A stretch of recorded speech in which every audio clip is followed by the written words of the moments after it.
El pasado septiembre, el doctor Javier Santos, traumatólogo del Hospital de la Virgen de la Victoria, llevó a cabo en Málaga la implantación de la primera prótesis EndoExo en España, sistema pionero de Europa en la osteointegración protésica de pacientes amputados. Dicho proceso tuvo 3 fases. Una intervención para implantar el vástago en el fémur del paciente. Una segunda intervención para situar el vasto externo del implante. Por último, el acoplamiento del cilindro de seguridad y del adaptador, con la colocación de la prótesis externa. Para este proceso se desplazó desde Alemania el Dr. Horst Taschow, referente mundial.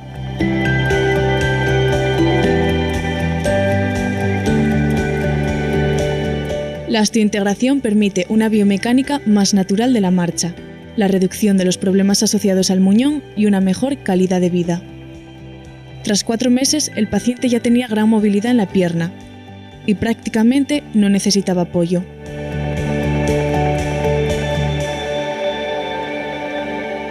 El sistema EndoExo consta de un vástago intramedular, fabricado en cromo cobalto con un recubrimiento tridimensional para favorecer la osteointegración a largo plazo. El material y su recubrimiento son biocompatibles e hipoalergénicos, y su diseño puede ser estándar o customizado para adaptarse a cualquier anatomía.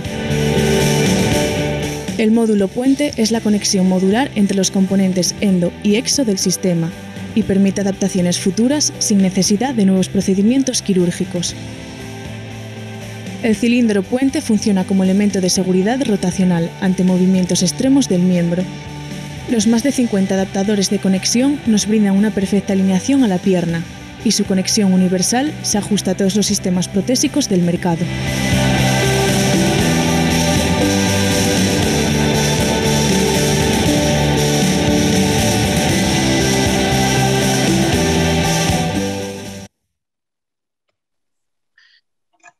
Buenas tardes, mi nombre es Rubén Suleja y trabajo para la empresa MBA, que actualmente distribuye el sistema de osteointegración que acaban ustedes de ver en la pantalla. MBA lleva 30 años, más de 30 años en el sector de la ortopedia y de la traumatología, sirviendo materiales quirúrgicos principalmente para la reconstrucción ósea y para el tratamiento, de fracturas y de traumatología en general. Y desde hace un año nos hemos hecho con la distribución en España, Italia y Portugal del sistema que acaban de ver y del que vamos a hablar hoy para pacientes amputados. En colaboración con la Asociación ANDADE de amputados de aquí de España, Nacional de España, hemos hecho este webinar en el que hoy tenemos el honor de poder escuchar a Diego Somoza. Diego Somoza es técnico ortopeda en Alemania, trabaja en Hannover, pero es gallego de nacimiento y nos va a poder explicar en nuestro idioma y perfectamente entendible las ventajas de este sistema frente a otras soluciones como es el encaje. Sin más dilación, doy paso a María Manzaneque, vicepresidenta de la Asociación ANDADE, con la que hemos hecho este webinar, a quien quiero agradecer enormemente su apoyo y la difusión de este simposio, otros simposios que podamos hacer y colaboraciones, y quien va a moderar la charla. Gracias, María. Adelante con tu charla, con tu introducción. Buenas tardes. Me llamo María Manzaneque y soy la vicepresidenta de la Asociación Nacional de Amputados, ANDADE. También soy la delegada en Asturias y, por eso fue más fácil contactar con la empresa, o que la empresa MBA contactara con nosotros, ¿no? Porque la empresa MBA tiene su sede en Asturias. En primer lugar, quiero dar las gracias a Rubén porque desde el primer momento, gracias por su perseverancia, ¿no? Aunque a mí el proyecto de esta formación de hoy me pareció desde el primer momento estupendo. Hacer partícipes y el acercamiento de la empresa al usuario me parece fundamental, ¿no? Porque, creo que como asociación de amputados tenemos la obligación de estar informados de todos los avances que hay en el mercado. No solo respecto a las novedades protésicas, que también, sino a todos aquellos avances que la comunidad científica y sanitaria puede proporcionarnos acerca del anclaje de las prótesis. Entonces, Rubén, muchas gracias, lo primero. Creo que las personas amputadas somos un sector muy olvidado de la sociedad. Mm, Probablemente también Internet nos hace mucho daño, ¿no? Porque parece que todas las personas que vemos, los paralímpicos y todas las personas que vemos por ahí saltando, que fenomenal, y es un gusto verlos, pero parece que todos podemos hacer eso, ¿no? Entonces, a veces a los que no podemos hacernos nos queda un poco ese resquemor. Por eso, bueno, yo creo que nosotros somos un colectivo con muchas carencias, muchos problemas, muchos más a lo mejor de los que la gente se puede imaginar. Y bueno, la calidad de vida incuestionablemente pasa por una mejor protetización, unas mejores prótesis, lo último que hay en el mercado, eso es incuestionable. Pero bueno, también a pesar de todos los esfuerzos de los técnicos ortopedas o de todo el empeño que ponga el paciente, a veces el encaje, que es el kit, yo creo que estamos de acuerdo, ¿no, Diego? Que es el kit de la cuestión, a veces no sale, ¿no? No sale de una adaptación completa y entonces es cuando empiezan los problemas. Yo creo que en ese punto, cuando paciente y ortopeda lo ponen todo por su parte y no se consigue una adaptación al encaje, es cuando entra en juego la osteointegración, cuyos detalles nos vais a explicar más adelante. Nada, no mucho más, solo agradecer sobremanera este acercamiento de la empresa al paciente y bueno, que no nos enteremos de lo, que sepamos lo que es la osteointegración de primera mano, ¿no? Que no nos enteremos por los corrillos, por las redes sociales, por lo que cuentan unos y otros. Entonces, bueno, yo creo que vamos, es una gozada poder estar escuchando y bueno, nada, muchísimas gracias. Y bueno, paso sin más a Diego, que nos explicará fenomenal todo esto de la integración. Por favor, en las preguntas, bueno, me acaban de decir que soy moderadora y estoy como un poco espantada, pero bueno, las preguntas para mejor organización las hacéis a través del chat, ese que se ve abajo, al final, abajo de la pantalla, y entonces luego al final yo leo así un poco o hago un pequeño resumen de las preguntas, que muchas supongo que se repetirán.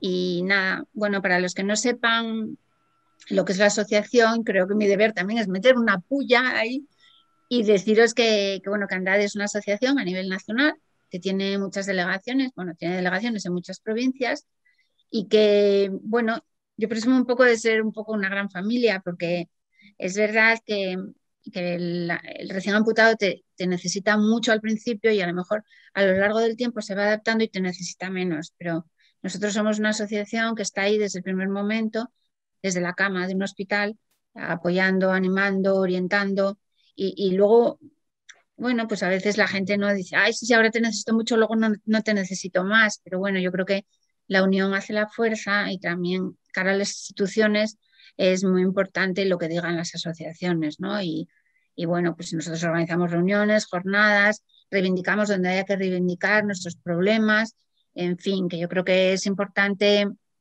que todos estemos a una porque, vamos, yo creo que somos un colectivo bastante olvidado, ¿no? Alguien habló del colectivo invisible y es verdad que detrás, o sea, se nos ve así más o menos bien, ¿no? Y nadie sabe lo que hay detrás, ¿no? Lo que escondemos y es mucho dolor y muchos problemas. Bueno, pues muchas gracias.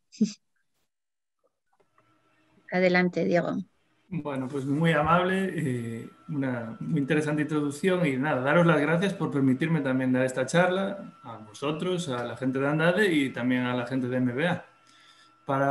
Supongo que como nadie me conoce, pues tendré que presentarme. Mi nombre es Diego Somoza, soy técnico ortopédico, también soy podólogo y ya trabajo desde hace unos 7-8 años aquí en Alemania como técnico ortopédico y tengo la suerte de poder hacer, entre otras cosas, también hacemos pacientes normales con encajes y demás, pero aparte también tenemos la posibilidad de hacer este tema de la osteointegración. Y yo pues formo parte de un equipo. O sea, esto no es algo que haga yo solo y realmente es muy importante la función de un equipo multidisciplinar y yo soy solo una piecita de ese equipo. Entonces, voy a dar paso ya a la presentación e intentaré no ser muy pesado y bien, iré un poquito rápido porque hay un montón de temática, hay un montón de cosas que explicar y trataré de tocarlas todas un poquito para luego al final, pues si quedan preguntas, responderlas. Bueno, pues una cosilla que les pediría a la gente que esté viendo esta presentación es que tenga respeto de los pacientes y de las imágenes que aquí se usan, que no las vayan divulgando, porque hay que mantener la protección de datos y la privacidad de nuestros pacientes. Diego, perdona, todavía Sí. no vemos la presentación. No sé si... Perdón. Pues a ver que voy. Aquí está. Ya va. Ahora se debería de ver, ¿no?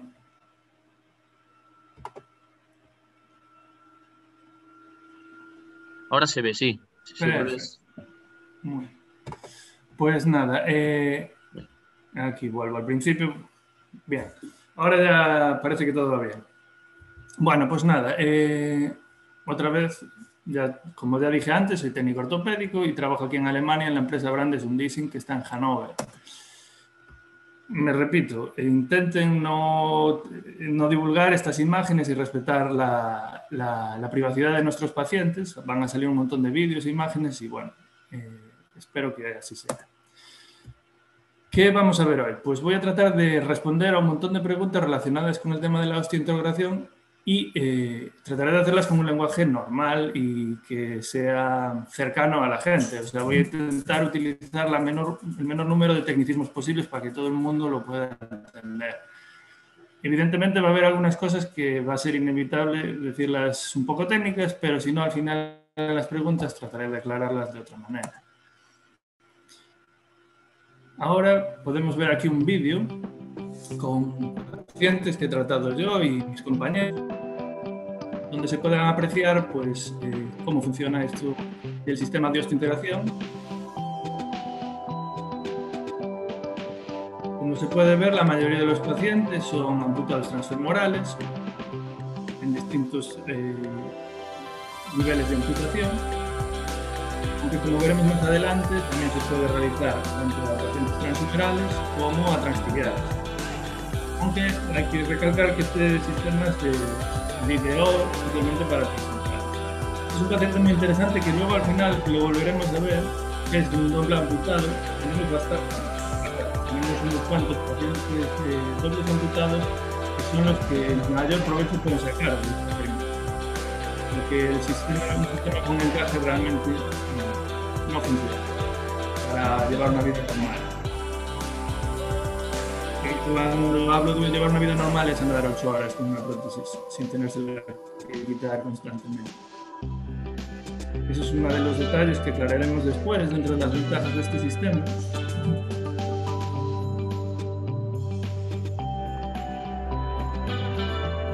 Estos pacientes hicieron rehabilitación con nosotros.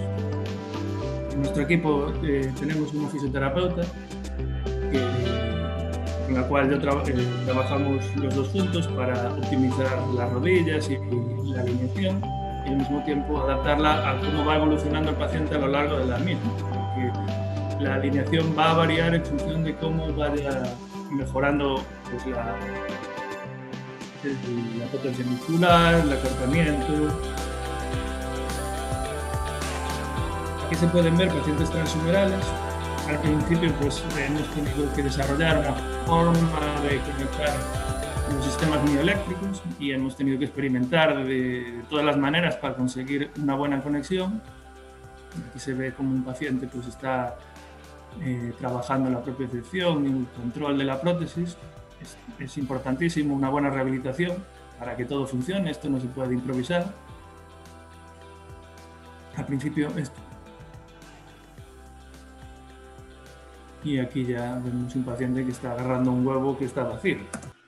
Bueno, primero hay que empezar por el principio y la historia pues es fundamental y un poco la teoría. Así que esto lo voy a pasar bastante rápido y voy a tratar de ser ameno, pero básicamente la palabra osteointegración viene del griego osteón, que significa hueso, y del latín integrare, que significa completar. Y aquí en estas imágenes podemos ver a la izquierda un paciente con un encaje, con el típico desviamiento en abducción, que se va el fémur hacia un lado del encaje, y al mismo tiempo vemos al lado un paciente ya con el implante.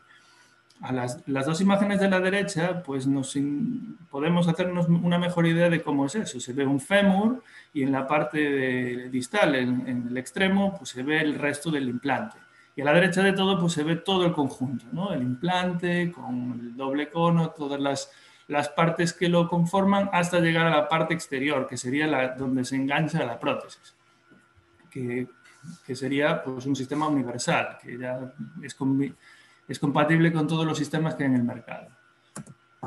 El material que se utiliza en estos casos, pues el más conocido es el titanio, que es el que más se escucha, pero también, como dijo mi compañero al principio en la presentación, los hay de cromo. Y estos materiales son bioinertes y se produce una oxidación en el mismo que permite que los mucopolisacáridos, las glucoproteínas y el hueso en sí pueda fijarse, como se ven en las imágenes que hay abajo, y se forme una unidad con el hueso, ¿no? Esto, unido a la presión que se realiza tanto a la hora de insertar el implante como a la hora de caminar, va a favorecer que los osteoblastos, que son las células que producen hueso, se vean estimuladas y todavía ese proceso se vea incrementado, con lo cual la osteointegración no deja de realizarse durante el tiempo que el paciente tenga el implante. Y aunque hay mucha gente que se piensa que esto es algo pues novedoso, que vino ayer, la realidad es que no, y es un poquito interesante la historia. Esto viene desde el 1952 y como muchos descubrimientos médicos, pues fue por casualidad. El profesor Brennemark de Suecia, pues, haciendo pruebas de la vascularización del hueso de un conejo, pues puso allí una pieza de titanio y cuando se la quiso quitar, pues se vio que no salía y no sabía por qué. Pues experimentando con esa sorpresa, se desarrollaron más adelante lo que todos conocemos como los implantes dentales. Y basándose en esa idea de los implantes dentales, su hijo, Richard Brennemark, en los años 90, dijo, pues vamos a probar a hacer esto, pero en el hueso de un amputado. Y así fue como se desarrolló el implante para amputados, desde los 90.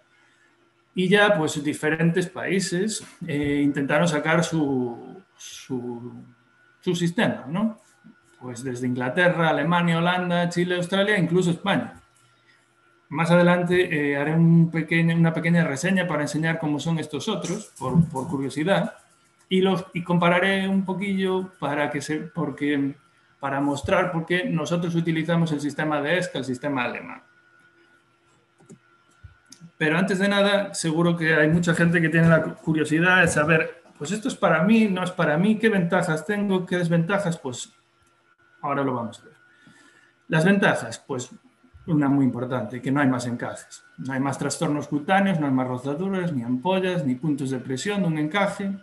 Es fácil y rápido de colocar la prótesis, incluso para pacientes mayores. Hemos visto que para pacientes geriátricos, que para ellos es una auténtica odisea colocarse un encaje, este sistema es tan sencillo que para ellos les permite colocarse la prótesis de forma independiente y con lo cual también andar muchas más horas y tener más seguridad. No hay más problemas de sudoración, porque ahora va a estar la piel completamente al aire. La transmisión de la carga es directamente al hueso, con todos los beneficios que eso conlleva, de osteoporosis, de problemas de acortamientos de fascias, de tejidos blandos y demás. Uno se puede sentar de manera cómoda, y hablamos no solo de sillas, sino también en el inodoro. No más incomodidad en el uso del baño. Aquellos que tengan una prótesis transfemoral ya saben el problema que es ir al baño y la higiene íntima. Hay un detalle muy importante y es muy curioso, que es la osteopercepción, que es que muchos pacientes consiguen sentir por dónde van pisando, qué tipo de textura, si es arena, si es hierba, si pasa un gato al lado de la prótesis, ellos lo notan y les ayuda a controlar la prótesis y a sentirla una parte más de sí. Mejora los tejidos blandos en general, como fascia, cápsula y músculos, que muchas veces, tal y como se elabora la prótesis y el encaje, favorecen que se acorten músculos, favorecen las tensiones en la fascia y en la cápsula, y gracias a la libertad que ofrece este sistema y a la fisioterapia, muy importante, el paciente va a lograr una liberación de todas esas estructuras y va a tener una mayor libertad de movimiento y menos molestias en ese punto. Hay una mejor alineación corporal, por lo que hablábamos de que el encaje requiere una serie de alineaciones que a veces no son compatibles con la anatomía propia del paciente. En cambio, de esta forma, el peso y la forma del implante van a favorecer que el fémur vuelva a trabajar como lo hacía antes. Y eso se va a notar en todas las estructuras, en toda la cadena cinética del paciente. Más kilómetros y más horas sobre la prótesis. Hay un aumento considerable de las horas que los pacientes se pueden llevar la prótesis sin tener que quitársela, y eso es muy significativo. Es lo que nos remiten y nos cuentan nuestros pacientes, y pueden pasar más de 8 horas con la prótesis, cosa que muchas veces con un encaje es impensable. Y eso pues mejora mucho la calidad de vida, no tener que estar pensando a dónde voy a ir, si va a haber un baño, si voy a poder quitarme allí la prótesis, colocármela, si voy a poder sentarme aquí en el teatro. Eso se acabó. Hay una mejor integración laboral y social, como se pueden hacer más horas, hay menos molestias, pues hay mucha gente que pues, le apetece volver a trabajar y volver a hacer una vida normal. Y eso son unas de las ventajas que esto ofrece. Pero como esto no es la panacea, también hay inconvenientes. Hay 2 operaciones que no podemos olvidarnos de ellas, con todos los riesgos que eso conlleva. Durante ese periodo de 2 operaciones, hay 8 semanas que el paciente no va a usar la prótesis, y para mucha gente es un problema. Hay los riesgos intrínsecos a una cirugía, pues que como problemas con la narcosis, las infecciones y demás, que eso puede ser un problema. El estoma, que es la parte por donde sale el implante, ¿no? A través de la piel, que sería como un ombligo, es una nueva entrada de infecciones teórica, y esto lo vamos a desarrollar un poco más adelante, pero no hay que olvidarse que está ahí. O sea, es una realidad y no podemos cerrar los ojos ante eso. Luego hay que hacer un cuidado diario del estoma. Hay gente que tiene unas formas de aseo que no son compatibles con esto, y hay que reeducar a esas personas. Pero vamos, con ducharse todos los días y lavar el estómago con agua y con jabón es suficiente. Eso lo hablamos ahora. Y hay la posibilidad de que haya una resección o reconstrucción del estómago. Hay veces que la piel o la carne empieza a crecer del estómago, no permitiendo que ese ombligo, ese canal esté libre, y puede irritar la piel o hacer molestias, pequeñas heriditas, y a veces pues eso hay que hacer una pequeña cirugía ambulatoria ahí para volverlo a dejar como debería. ¿Para quién está indicado este tratamiento? Pues para muñones muy cortos, que no es posible meterlos en un encaje porque no hay superficie de contacto suficiente. Muñones con grandes cicatrices, pues por lo mismo, porque es una superficie que no permite la adherencia y no permite que haya una buena coaptación con el encaje. Muñones informes, en sus tejidos blandos. Sí que es verdad que existen liners a medida que se pueden adaptar a esos muñones, pero siempre es complicado. Muñones con constantes cambios de volumen. Hay gente que el muñón le varía a lo largo del día una barbaridad. Es igual que haga tratamiento del linfedema o distintas variantes del mismo, el muñón le varía tanto que no le cabe ni le encaja. O se le cae o demás. Entonces, para esa gente esto es perfecto, porque da lo mismo como varíe el volumen del muñón, la prótesis siempre va a estar como la pusiste a la mañana. Y la excesiva sudoración. Aquí no se va a escurrir el encaje porque va a ir mecánicamente agarrado al implante, a la parte exterior que se ve aquí en la imagen. Contraindicaciones. Pues no debería de usar esto pacientes con trastornos psiquiátricos, porque se pueden hacer daño a sí mismos y hacer que esto no funcione. A pacientes con macroangiopatía diabética. Resalto esto porque antes se decía, no, si eres diabético esto no es para ti. Pues se ha visto a lo largo de todos los años que lleva el doctor Arshoff implantándolo, que si el problema es una microangiopatía diabética distal, o sea, de las partes más extremas del cuerpo, más sacras, pues es compatible esto y no ofrece ningún problema. Insuficiencia arterial, el embarazo, quimioterapia, encontrarse en una fase de crecimiento, ahí habría que esperar a que el chaval termine de desarrollarse para poderlo colocar.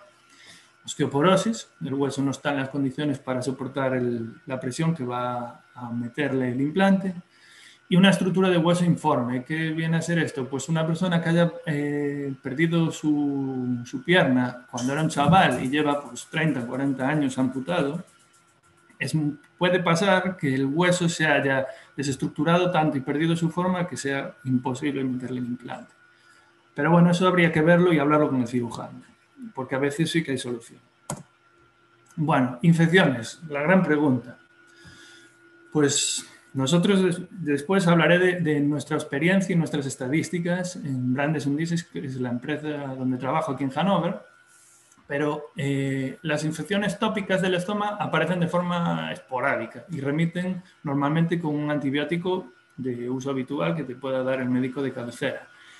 ¿Qué son infecciones de forma esporádica? Pues igual una al año, eso podría pasar. Más de una al año no solemos ver.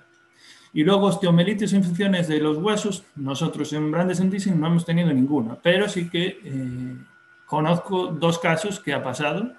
Una ha tenido un buen prognosis mediante antibioterapia, y el otro paciente pues, se le tuvo que retirar el implante y volver a usar en encaje. Pero nosotros con todos los pacientes que hemos tenido todavía, toco madera, no hemos tenido ninguna infección. Aquí en las imágenes lo que se puede ver es un estoma sano a la izquierda, que es el ombligo ese que hablábamos antes, un estoma que ha empezado a crecer y se ha empezado a montar por encima del implante, y aquí vemos un estoma que en este caso está infectado, una infección tópica, una infección de la piel, de las partes blandas. Fracturas. Pues en resumen, se puede decir que nosotros hemos tenido 4 pacientes con fracturas y todas han sido traumáticas. Y ese tipo de fracturas pues, se resuelven como un paciente que no tenga ningún tipo de implante, o sea, como una fractura normal. En este caso fueron unos accidentes, uno fue en una pista de esquí, que es el paciente que se ve arriba. Y bueno, pues aquí colocando unas placas y tornillos y cerclajes, pues se resolvió y el paciente volvió a caminar. Todas las fracturas que conocí, que eran esas 4, se resolvieron bien. Abajo se ve otra fractura, que es una fractura del implante. La puse ahí porque es curiosa, porque estos son de la primera generación del sistema alemán y ahora ya estamos en la quinta y eso ya no ha vuelto a pasar. Pero aquí se ve también, por eso está la imagen aquí, cómo se puede extraer. O sea, en la imagen de la izquierda se ve el implante colocado, en la del centro se ve cómo ha partido y en la de la derecha se ve que se ha retirado el implante y el paciente, pues en este caso, supongo, porque no lo conozco, que volvería a llevar un encaje. Ahora voy a hacer aquí un pequeño resumen de los distintos tipos de sistemas de osteointegración que existen. Y empezaré por el OPRA, que es el que inventó Brennamark en Suecia, que permite la osteointegración y el apoyo a partir de los 12 meses, entre 6 y 12 meses. Ese dato es importante.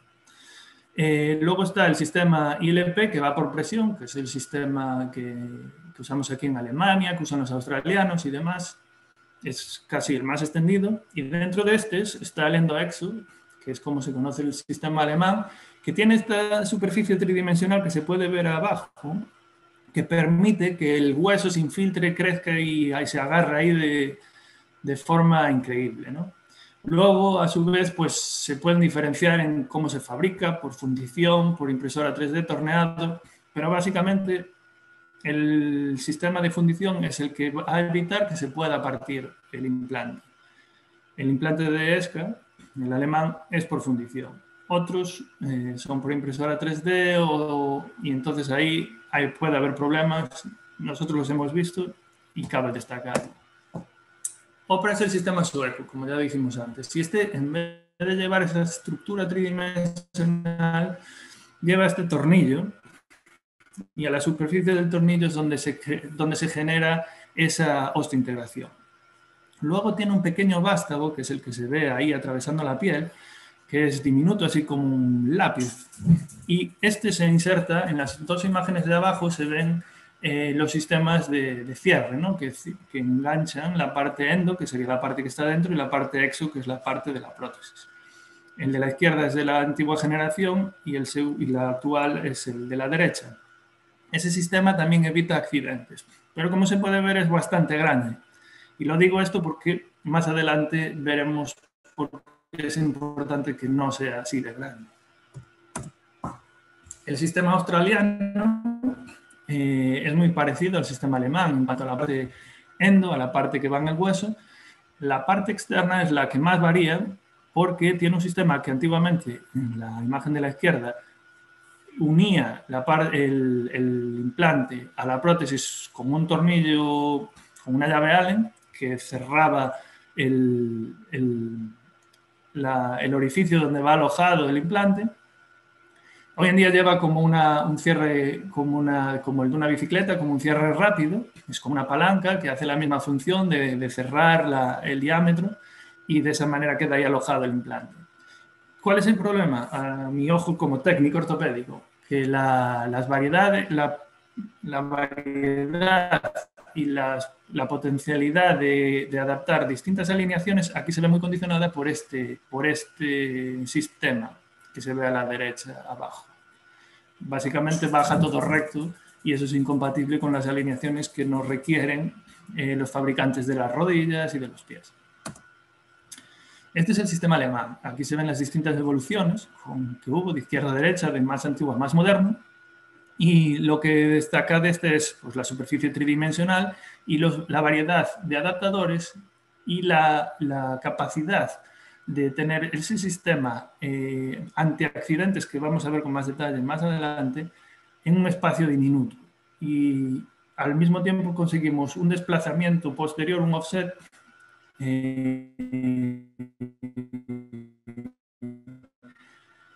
muy grande en un corto espacio longitudinal, con lo cual vamos a poder tratar pacientes con muñones largos, que con los otros sistemas no se puede.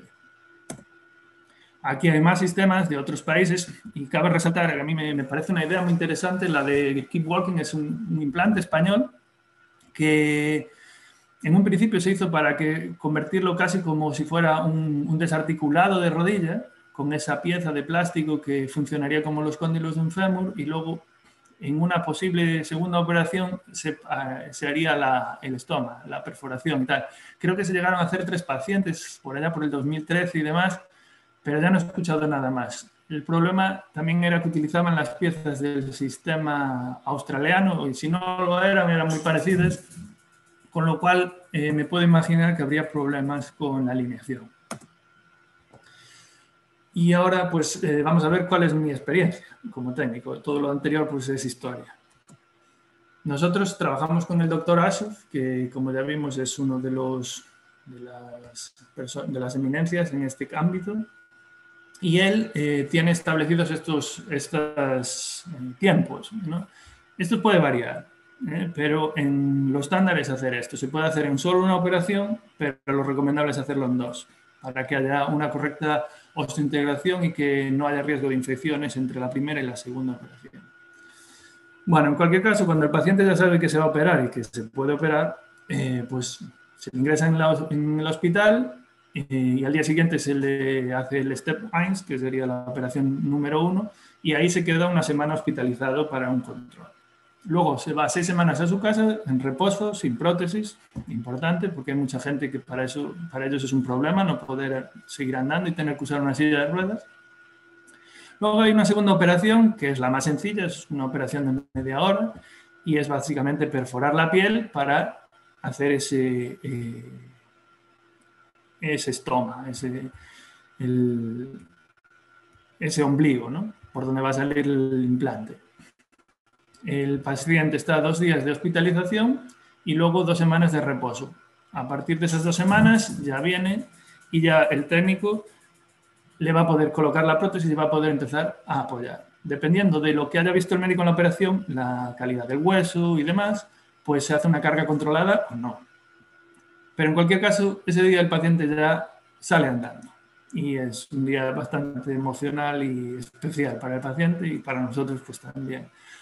Luego se hacen controles sucesivos porque hay que controlar los tornillos, la alineación y demás, cada 3, 6, 12 meses y luego ya anuales, ¿no? Pero bueno, básicamente eso es el estándar. Las estadísticas que os traigo hoy aquí pues son desde el 2016 al 2018 tratamos un total de 64 pacientes. Hoy, a día de hoy, llevamos más de 100. Pero de esos 64 pacientes, que lo tengo más pormenorizado y con más detalle, 55 eran femorales, de los cuales 4 eran bilaterales, 7 eran tibiales y 2 humerales. De todos estos casos, 4 fracturas fueron traumáticas en fémur y todos tuvieron un pronóstico positivo y volvieron a caminar. La reconstrucción del estómago o las reducciones de partes blandas son bastante habituales y igual en 10 pacientes pues hay que hacer a uno una regresión de las partes blandas. Con los implantes transtibiales hemos tenido más problemas. De hecho, había 3 implantes de tibia que por una sensación subjetiva del paciente, que él decía que eso no se había fijado, que se le movía, que no funcionaba, él quiso quitárselo. Cuando se le quitó, se observó que sí que se había osteointegrado y que estaba bien agarrado. Y nada, al final el paciente tuvo que volver a andar con sus encajes de toda la vida. Pero con esa experiencia solo hemos tenido 3 pacientes y además los 3 eran transtibiales. ¿Y por qué usamos nosotros el sistema de ESCA? Que es el que lleva la empresa MBA en España ahora. Pues el implante de ESCA tiene esta estructura tridimensional que no tienen los demás. Y es una integración real. Ahí, como se puede ver en las imágenes, crece el hueso y se agarra de una forma increíble. El implante es de fundición, con lo cual es súper robusto y muy seguro. Permite la carga axial, o sea, permite la carga desde la prótesis hacia el fémur a través de la cadera, con lo cual va a volver a tener unas sensaciones y van a mejorar sus estructuras blandas, todos los tejidos blandos. Hay una reducción de accidentes por rotación involuntaria porque tiene un mecanismo de seguridad que vamos a ver ahora que ayuda a evitar eso, para que no se dañe la osteointegración, y tiene la posibilidad de conectarlo a una prótesis de cadera en el futuro. El implante es lo que se ve aquí en la imagen de abajo. Y en su parte de la izquierda tiene un pequeño tornillito que conecta a una rosca que en el futuro se va a conectar a un posible prótesis de cadera. Con lo cual, esto es una pregunta más enfocada a veces a un médico que piensa cómo va a ser la degeneración de una cadera y luego no va a tener dónde fijarla, ¿no? Pues ahí es donde se fijaría. Aquí se ve todas las piezas y el conjunto. El implante sería el número 1, el número 2 sería un doble cono que une la parte interna con la parte externa del sistema. Lleva una serie de tornillos y demás.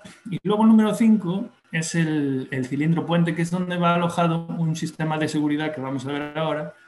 Y el adaptador de conexión, que lo que hace es como una bayoneta que permite colocarse la prótesis en menos de 2 segundos, en 1 minuto o menos. O sea, el paciente introduce ese cilindro puente dentro de ese círculo, que es como una ollita, gira la rosca y ya queda eso cerrado. Y para mayor seguridad tiene un tornillo, que sería el número 7, más o menos por donde apunta la flecha del número 7, que con una llave dinamométrica que le damos al paciente va a quedar siempre apretado a la misma presión. Aquí están esos elementos de seguridad. Esto es un caso, un ejemplo real de un paciente que se le quedó el pie enganchado en una raíz, giró la pierna. Es un paciente normal, sin amputación, pues podría ser una lesión de los meniscos. Pues en este caso lo que se parten son estos vástaguitos, estos pins que están dentro de ese cilindro puente, que están colocados en función del peso y la actividad del paciente. Entonces la prótesis se puede apoyar en ella, pero va a haber un ligero giro. Pero él va a poder llegar andando a la ortopedia y que nosotros le cambiemos eso. A su vez, el doble cono, en la parte que está dentro del implante, también tiene como un pin, una pestañita metálica que en el caso de una rotación extrema se va a partir y eso va a quedar también flojo. La adaptación de la prótesis siempre la tiene que hacer un técnico y tiene que ser un técnico certificado, porque aquí hay un montón de de problemas que pueden surgir si no es así. El técnico pues tiene que controlar la tornillería y usar una serie de herramientas que son específicas para esto. Y bueno, como ya vimos anteriormente, las revisiones se hacen cada 3, 6 y 12 meses y luego cada año. La alineación es fundamental. Y es fundamental porque si no, no va a funcionar la rodilla. Podemos tener un cohete de rodilla, una Genium, una Sileg, y si está mal alineada, la rodilla se va a volver loca y no va a funcionar. Y el paciente lo acabará achacando a otras cosas, pero el problema radica en la alineación. Aquí vemos una paciente con una alineación bastante extrema y en la parte de la izquierda se hizo una prueba para ver en la alineación en la que ella se encontraba cómoda caminando y luego se pudo realizar una pieza a medida solo para ella, para que pudiera tener su adaptador de rotación y para aligerar todo el conjunto. O sea que todo es posible. Y aquí es lo que hablábamos antes, ¿no? Que estos adaptadores nos permiten una gran variabilidad de offsets para escoger el offset que necesitamos. El offset sería, como se ve en la imagen superior izquierda, la distancia que hay entre el implante y dónde debería de ir la carga o la línea de carga de la prótesis. Este desplazamiento se acompaña también de un cierto ángulo para compensar la flexión de cadera. Todo esto hay que medirlo y va a ir variando a lo largo del uso del paciente. Por eso no se le va a colocar uno. Nosotros les colocamos tenemos un par de ellos para que los usen de forma temporal a medida que van haciendo la rehabilitación y luego se empieza a estabilizar el paciente en una medida que en él se va a sentir cómodo y que es compatible con su contractura e inflexión y con su alineación. Aquí vemos una paciente que vino de Chipre, doble amputada, y vino con el sistema australiano y le dejaron la alineación que se ve a la izquierda, con un desplazamiento posterior de 17 milímetros. Eso hacía que las rodillas no funcionaran bien. Nosotros le hicimos una prueba, le colocamos un adaptador nuestro y ya empezó todo a funcionar en condiciones y la chica pues andaba mucho mejor. Entonces es importante fijarse en estas cosillas. Son cosas técnicas, pero es fundamental porque podemos hacer la mejor cirugía del mundo y tener un rehabilitador maravilloso, pero si nuestro técnico no sabe, pues va a haber problemas.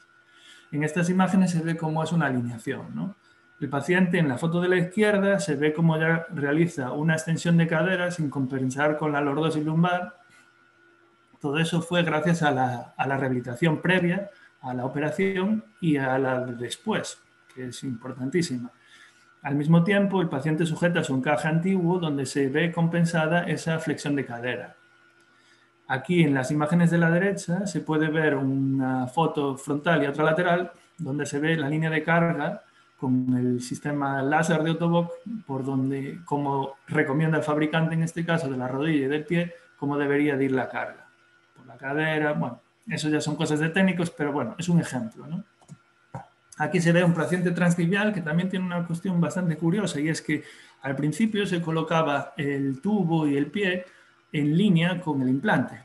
Y con el profesor Blumentritt en el laboratorio que tiene en Duderstadt observamos que los pies de fabricación estándar son incompatibles con esa alineación y por eso también hay que hacer un offset, un desplazamiento posterior. En esta imagen no se ve muy bien, pero también se ve, se puede uno imaginar que es parecido al transfemoral en cuanto a que hay que llevar el tubo y toda la estructura un poquito hacia atrás para que funcione como debe de funcionar el pie. Esto es un paciente con un implante transhumeral. La gran ventaja es que ya no va a tener que llevar una cesta, un encaje que le limita la circunducción del hombro y va a tener una gran libertad de movimientos en la cintura escapular. Y eso siempre es un problema para el técnico, porque para conseguir la conexión con los sensores mioeléctricos, pues es un problema. Nosotros tuvimos que desarrollar distintos sistemas, como se ve aquí en la imagen. Aquí tenemos otro paciente transhumeral donde hicimos una especie de encaje, pero bueno, básicamente al final lo que mejor funciona son unos parches adheridos que el paciente ya sabe dónde los tiene que colocar y así es como mejor funciona. Gracias por debido a esa libertad de movimientos que es difícil de aislar, ¿no? Pero, en resumen, acaba funcionando. Luego me gustaría resaltar, que ya lo expliqué al principio, la importancia del equipo multidisciplinar. Aquí podemos tener el mejor médico del mundo, un técnico fantástico, pero si nuestro fisio, nuestro rehabilitador, no sabe ni cómo funciona una rodilla electrónica, ni sabe cómo tengo que reducirle el acortamiento de las fascias o cómo enseñarle a andar, pues todo el trabajo que había antes se va a perder y no vamos a conseguir el objetivo terapéutico, que es que nuestro paciente ande y esté más contento. Aquí podemos ver distintas imágenes de nuestra fisioterapeuta y conmigo también trabajando aquí con ellos para mejorar las partes blandas y la musculatura, potenciarla, reducir acortamientos y demás. O sea que con lo que vengo a decir es que es un proceso que necesita tiempo, unos meses, no es una cuestión de años, pero es importante para conseguir un buen patrón de marcha, estético, simétrico y no acabar andando básicamente como un pirata. O sea, tienes un Ferrari, que es el implante, y tienes una rodilla fantástica y andas como un pirata, pues eso no debe de ser. Y muchas veces el problema recae en esta parte que se olvida. Ahora os voy a comentar aquí el paciente que veíamos al principio, doble amputado. Pues aquí se le puede ver andando con unos piececillos que se llaman stubis, que le facilitan la hora de caminar. El paciente empieza andando así, especialmente en los dobles amputados, para evitar caídas y, muy importante, evitar una rotación, sobre todo al principio, que la osteointegración no es completa. Podríamos decir que al cabo de un año el hueso ya está ahí perfectamente adherido, pero al principio pues hay que andar con cuidado. Luego ya le vamos aumentando la altura y además, al ir ya apoyando al paciente, va estimulando esos osteoblastos, esas células que hacen crecer el hueso. Por lo tanto, es importante también que él cambie. Es el primer día que el paciente andaba ya con las rodillas electrónicas que ya tenía de antes, porque nosotros normalmente no colocaríamos una Kenevo, él lleva una Kenevo y una Gemini. Y aquí ya se le van andando sin muletas.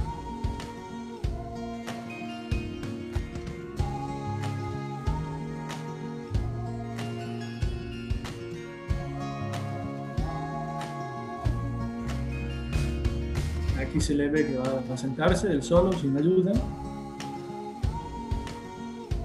Él lleva las prótesis todo el día y se las quita. No. Aquí se le ve subiendo una escalera, subiendo y bajando.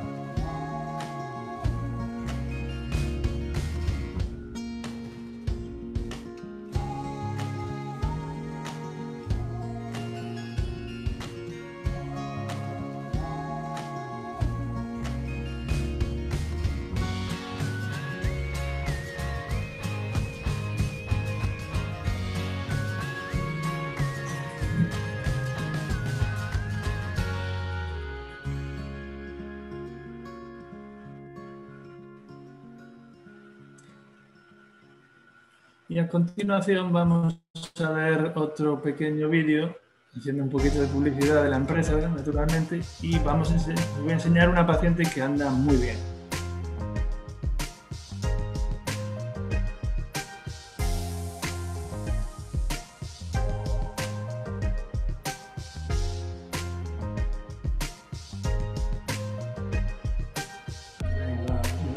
Va subiendo, alternando las escaleras. Y ahora las baja, también alternando. El tema de subir y bajar escaleras alternando es algo que se debe de hacer al final, cuando ya el hueso está perfectamente osteointegrado. No hay ningún riesgo de hacer un momento de fuerza muy grande en el hueso. Estos son mis compañeros, los que formamos el equipo de osteointegración en la empresa Brandes Undising en Hannover. Y ahora, pues, si tienen alguna pregunta, pues trataré de resolvérsela. Así que, adelante, María, a ver si hay alguna pregunta. Bueno, Diego, fenomenal, ¿eh? La verdad es que bueno, yo creo que nos solventó dudas que teníamos y bueno, todo muy claro. Bueno, en espera de que hagan a lo mejor algunas preguntas ahora, eh, alguien que se llama Jesús pregunta una doble pregunta que yo creo que a una parte ya contestaste. ¿Qué problemas hay con la osteoporosis? Caídas y posibles fracturas de huesos, eso ya lo contestaste.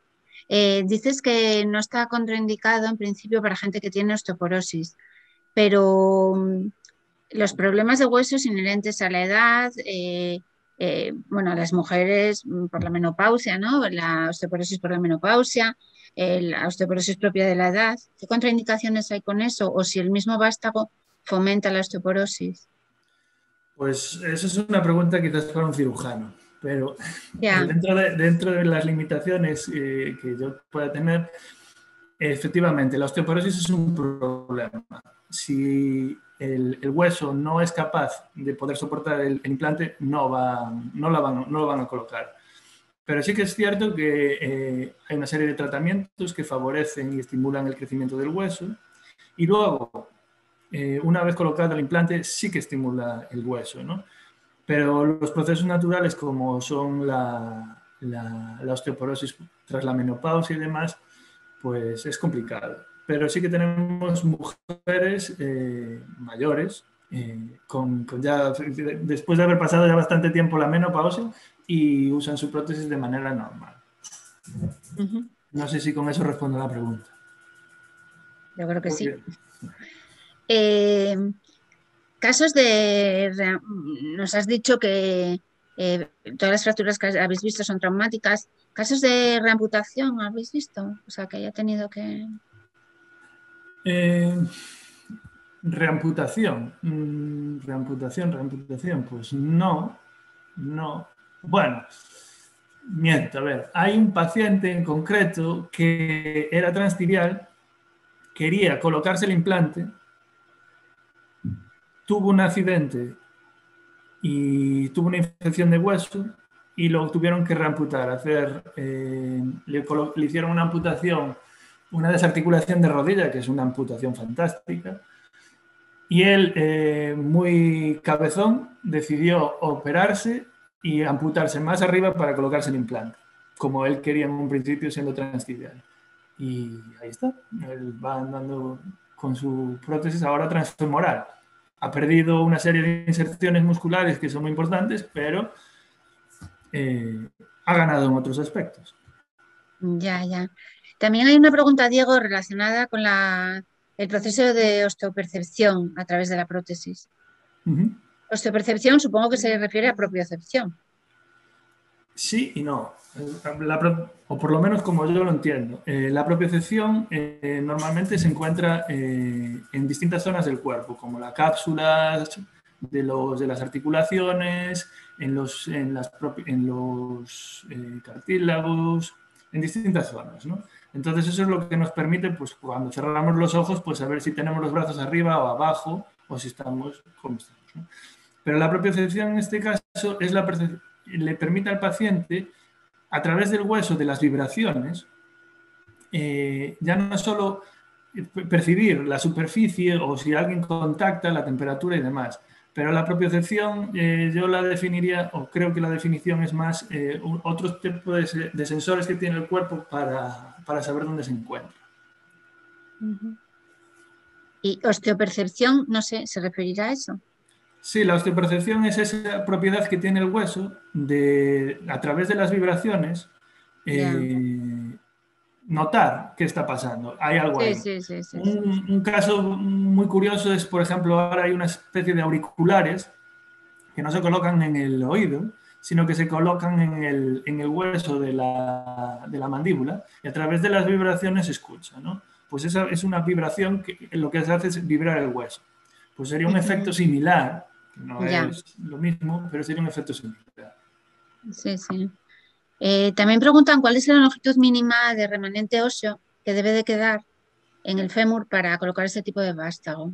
Pues bueno, habías hablado de distintas longitudes, ¿no?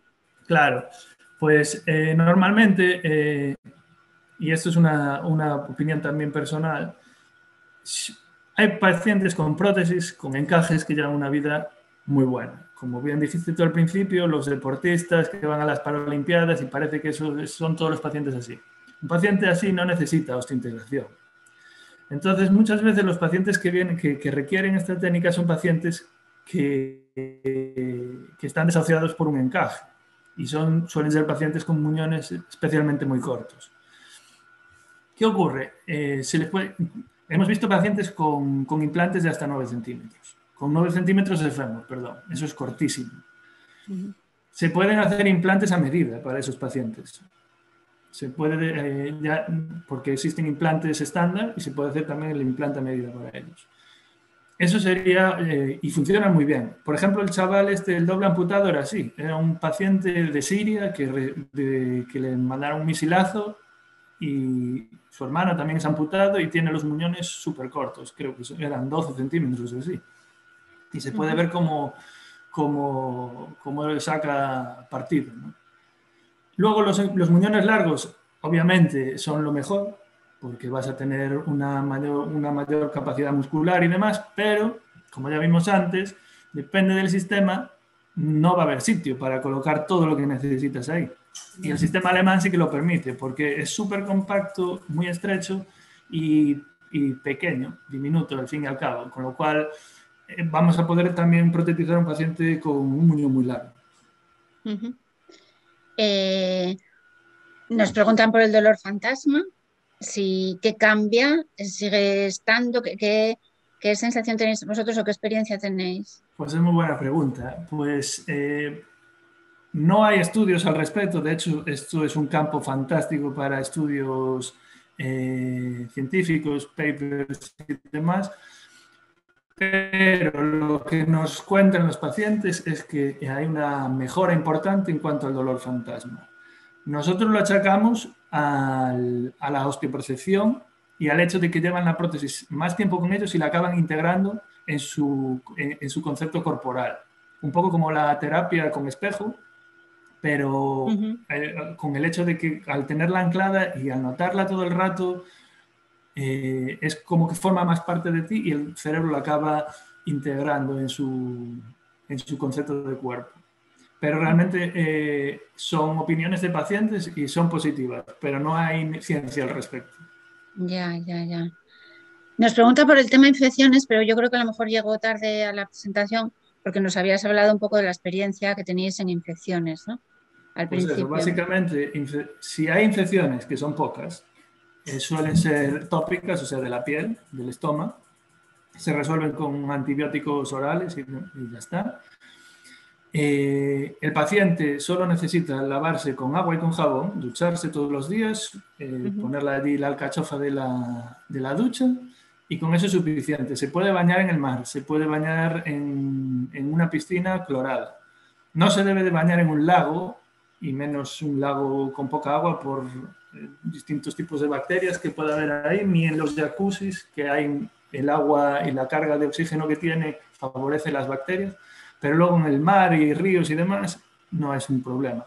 Y lo pongo esto como ejemplo para que se vea que no hay que tener una especial obsesión con el estoma ni una higiene escandalosa. De hecho, el estoma, el ombligo ese, la parte que une, está excretando una secreción más o menos grande, suelen ser como gotas, todos los días. Por eso tiene esa capa de silicona, ese circulito de silicona donde van unas gasas que recogen ese líquido. El estoma se convierte en una especie de encía. O sea, la textura es como una encía y está secretando eso. Esa secreción, junto con el microbioma, que son las bacterias propias de nuestro cuerpo, evitan las infecciones. Se ha visto con la experiencia, porque al principio se hacía un estoma súper largo y con muchas partes blandas, con mucha carne, que eso favorecía las infecciones que se quedaran ahí. Y ahora se está haciendo un estoma muchísimo más corto, con lo cual, desde que se hace esa técnica, no hemos tenido ninguna infección más. Y menos incluso de partes blandas. En resumidas cuentas, el cuerpo, eso hay que dejarlo que funcione como una parte más de nuestro cuerpo, abierto, sin taparlo, sin tratar de hacer eso de poner gasas ni nada, ahí cerrándolo, sino que tiene que circular el aire, tienen que entrar las bacterias propias de nuestro organismo, nuestro microbioma, que nos van a ayudar a luchar contra las bacterias que no nos interesan, y luego esa secreción continua, que también tiene una parte negativa, porque hay que contarlo todo, ¿no? Que esa secreción es serosa y tiene muchas proteínas y a veces se pega, sobre todo a las mañanas, cuando uno se despierta se pueden hacer ahí unas pequeñas adherencias que pueden resultar molestas. Se lava con agua y entonces la proteína se despega de entre la carne y el implante, la parte del implante y ya está. Es como Hombre, yo creo... que se te queda un pelito ahí, como si se quedara un pelito ahí enganchado. Claro. Yo creo que más, o sea, bueno, a mí por lo menos me preocupa más un poco las infecciones óseas, ¿no? Aquellas que no vemos. Claro, esas no, ya como comenté, Claro, por eso nuestros, de los 100 que tuvimos hasta ahora habías... no hemos tenido ninguno. Claro, De claro. los que sí que conozco, de los que tuvo el doctor Ashoff cuando estaba en Lübeck, en vez de en Hannover, tuvo 2 y uno le tuvieron que explantar, tuvieron que retirárselo. Sí, habías comentado al principio, sí. Bueno, claro, en cuanto hay preguntas sobre los costes, ¿no? De esto, y esto sí que, digo, no nos puede responder en España cómo será, ¿no? Eso tendréis que acudir a MBA, poneros en contacto con ellos y ellos os explicarán un poco el coste. Si la técnica se realiza en centros sanitarios públicos o todos son privados, la Seguridad Social entienden que no lo cubre o si lo cubre, en Bueno, fin, yo os esta puedo serie hablar de de mi preguntas, experiencia. por eso, tu Aquí en experiencia Alemania, Si quieres, Diego, como tú trabajas en Alemania, tal vez esto aquí en España no tengas la experiencia, ¿no? Por contestar a esa pregunta, nosotros ya hemos realizado un caso el año pasado, que fue cuando empezamos a distribuir el sistema en España. Hemos hecho un caso en un centro público en Andalucía. Ha sido totalmente cubierto por la Seguridad Social en ese caso y dependerá también de cada centro. Por también notificarlo ya, MBA está en todo el territorio español y dará soporte y formación que antes Diego decías que era muy importante, la parte de la ortopedia, del técnico ortopeda. Daremos también mucho soporte y formación y certificaremos a los técnicos ortopedas para que sean capaces de poner esta prótesis bajo licencia, o digamos el enganche a esta prótesis. Y luego también llevamos presentes en prácticamente todos los hospitales de España desde hace casi 30 años. O sea que en ese aspecto, pues yo creo que quedaría respondida la pregunta. Ahora, Diego, si tú quieres contestar la parte de Alemania. claro, es lo que iba a contar, que aquí en Alemania no existe la sanidad pública. Entonces hay un montón de seguros obligatorios o seguros privados.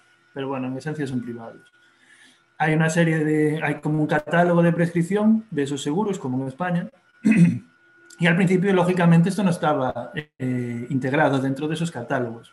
Y al principio, cuando nosotros les mandábamos los presupuestos de esto, pues la gente de los seguros pues alucinaba, decía, pero primero, ¿qué es esto? Pero ya viendo pacientes y un poco con el uso, hay muchas cajas de salud, esos seguros obligatorios sobre todo, porque es lo que más hay aquí en Alemania, pues ya lo van aceptando y lo van integrando en sus servicios. O sea, y eso es un poco lo que a mí me gustaría que ocurriera en España, que esto fuera algo normal y que se pudiera integrar dentro de la seguridad social de una forma normal y estandarizada. Eso sería lo ideal.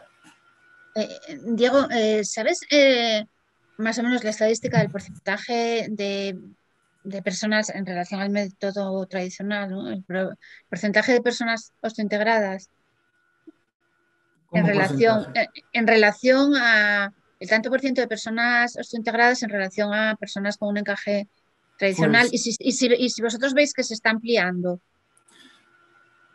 no conozco ninguna estadística al respecto. Y te voy a dar mi opinión Sí, subjetiva sí, de claro, nuestros pacientes. claro. Nosotros seguimos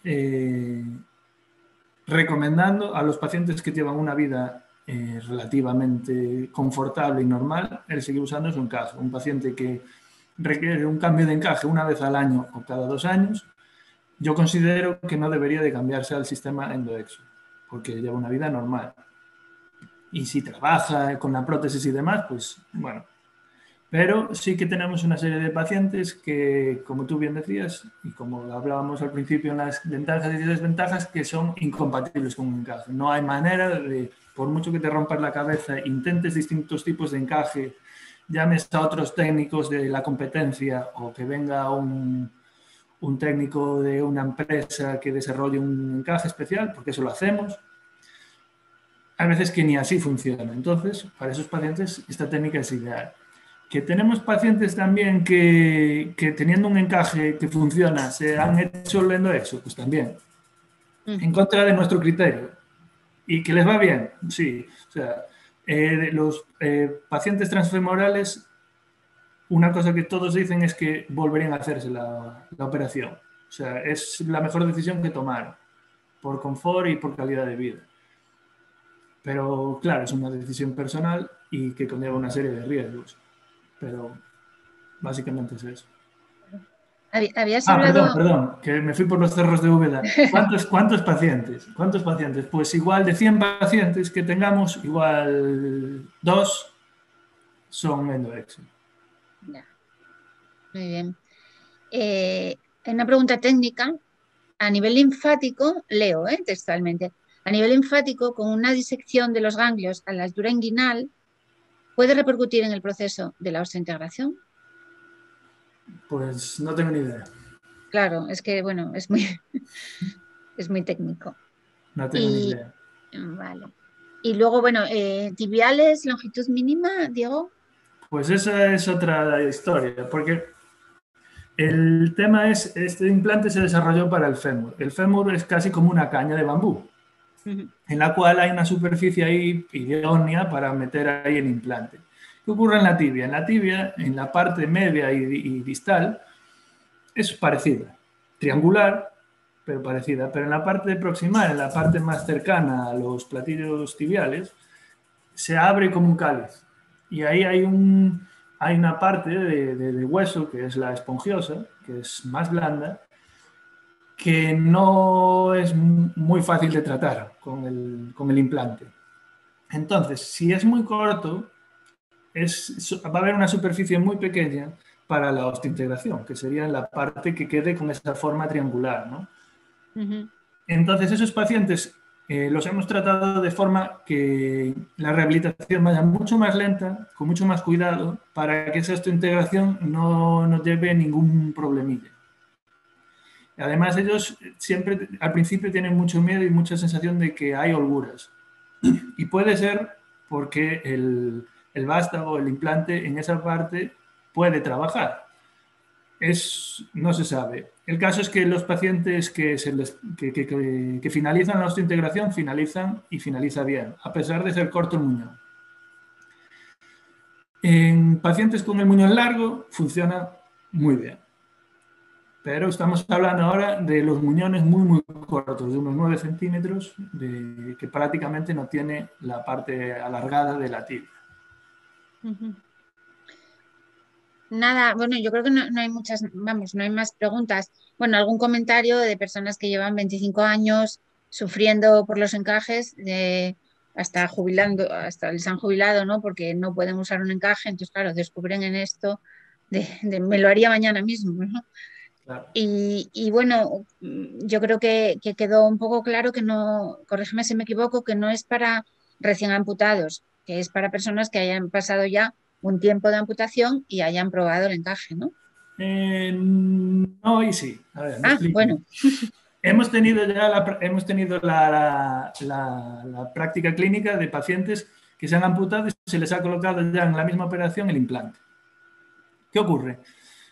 A mi modo de ver, es muy importante que el paciente tenga una experiencia previa, para que ya no solo para que pueda comparar y ver lo bueno que es esto en comparación con lo anterior, sino que además va a aprender a manejar la rodilla y a hacerse con ella de una forma como más segura, porque cuando llevas el encaje, si saltas encima de la prótesis o bajas una escalera, pues es menos miedo que si tienes un implante ahí.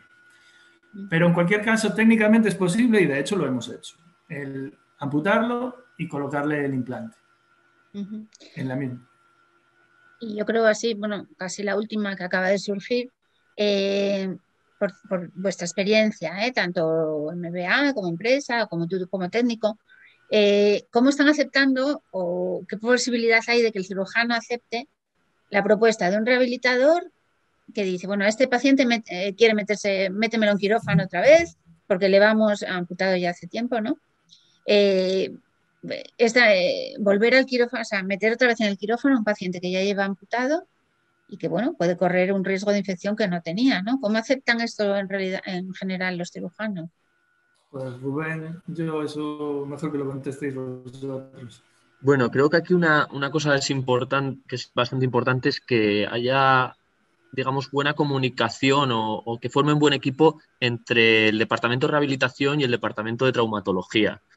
Es algo que, por ejemplo, nosotros en Málaga sí que hemos visto que hay esa sincronía y que en el caso precisamente de Andalucía no hubo problemas, sino todo lo contrario, por parte del traumatólogo en meter a quirófano a un paciente que había amputado hacía un año y algo. O sea que en ese sentido supongo que se puede encontrar con varios perfiles de cirujano. Esto es lo de siempre. Habrá quienes teman más esa posible infección y vean más riesgo que la satisfacción o digamos la solución final, y los hay que no lo vean así, que vean, oye, pues que el riesgo es menor y que lo que se va a solucionar, ¿no? Y al final, esto también muchos resultados en distintos papers, oye, pues se puede contrastar. Al final yo creo que hay que ponerlo encima de la mesa y bueno, las opiniones van a seguir estando ahí y yo creo que cada cirujano pues tendrá que tomar la decisión que el mejor sepa él conveniente para el paciente. O sea, que la última palabra al final obviamente la tiene también el traumatólogo, la tiene el rehabilitador y serán los que tengan que tomar la decisión. Yo me gustaría añadir algo y es que desde mi experiencia hay en el sector médico hay bastante desconocimiento de la técnica y el conocimiento que se tiene es muy antiguo. Esta técnica ha evolucionado un montón y al principio pues los resultados no eran como los que hay hoy en día. Y ese desconocimiento favorece que muchas veces incluso médicos de pacientes nuestros le digan, ¿pero a dónde vas? No te hagas eso, estás loco. O fisioterapeutas que dicen, no, no, no, yo eso no lo toco, a mí no me metas eso. O sea, falta mucha publicidad, faltan muchos estudios. Estudios hay un montón de estudios. Lo que pasa es que no son relevantes en el ámbito científico. O la gente no le da por leerlos, pero están ahí. Y si tenéis curiosidad, yo tengo un montón de ellos que os los puedo pasar. Pero básicamente es desconocimiento. Y un ejemplo que a mí me gusta decir es el de los implantes dentales. Los implantes dentales se llevan usando desde hace un montón de tiempo y hoy en día nadie pone en duda eso o vas al dentista y te explica 4 cosas y te lo coloca sin muchos miramientos. Y realmente hay mucha gente yo tengo 2 implantes, por ejemplo, dentales. Y cuando me lo colocaron, yo pensaba que la encía iba a cerrar eso, iba a quedar eso de forma hermética. No. Eso es igual que en el estómago del muñón, del fémur. Y más bacterias que hay en la boca no las va a tener ahí abajo. Entonces, hay que ponerlo todo un poco en contexto y ver cómo la industria del implante bucodental supo manejarse y extenderse de otra forma, y esto pues realmente se ha quedado ahí a pesar de la evolución que ha sufrido, ¿no?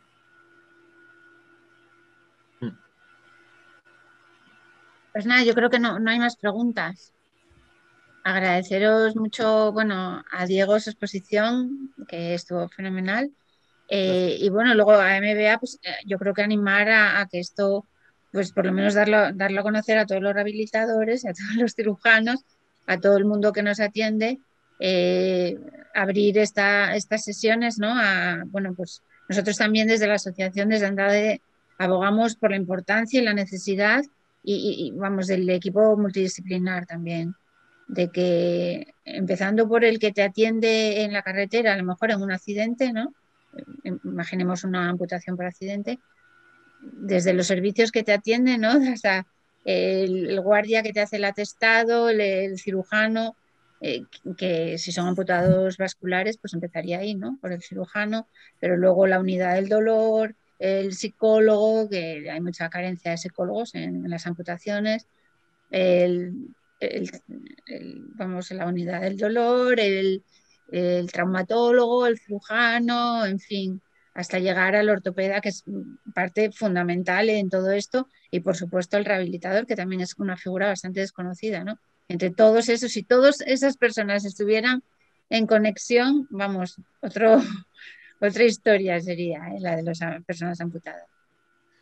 Y bueno, gracias María, gracias también Diego por la charla y a ti María bueno, por la colaboración, no solo presente, sino futuras colaboraciones que pueda haber entre la casa comercial en este caso y una asociación que al final da a conocer todos estos problemas que hablas y que ojalá, oye, pues se den a conocer más y al final haya un trato más, digamos, más justo, que sea más visible. Y por nuestra parte, bueno, decir que ya estamos, como decía antes, distribuyendo este producto en España, en Italia y en Portugal a todos los niveles. Nosotros somos una empresa que además se localiza en las ciudades, por tanto, no hace falta, digamos, hacer un gran viaje para poder implantarse esto, siempre y cuando el traumatólogo así lo requiera e indique este tratamiento. Pero bueno, yo creo que al final hemos atendido una charla en la que, sobre todo hoy, hemos dado a conocer esto de la osteointegración. Hoy se ha hablado del endoexo.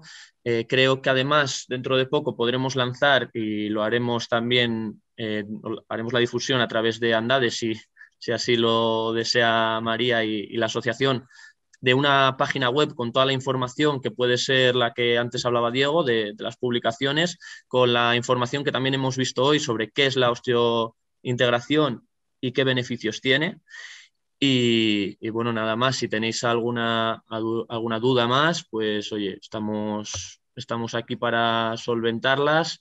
Y cualquier contacto, bueno, a través de la página web de mba.eu también las podéis hacer llegar. Así que nada, si tenéis algo más que decir, muchas gracias a ambos y nada, nos despedimos. Pues nada, muchas gracias a todos. Espero haberos dado alguna información y aprendido algo. Y nada, muchas gracias y hasta la próxima. Seguro que sí. Muchas gracias. Chao. Hasta luego.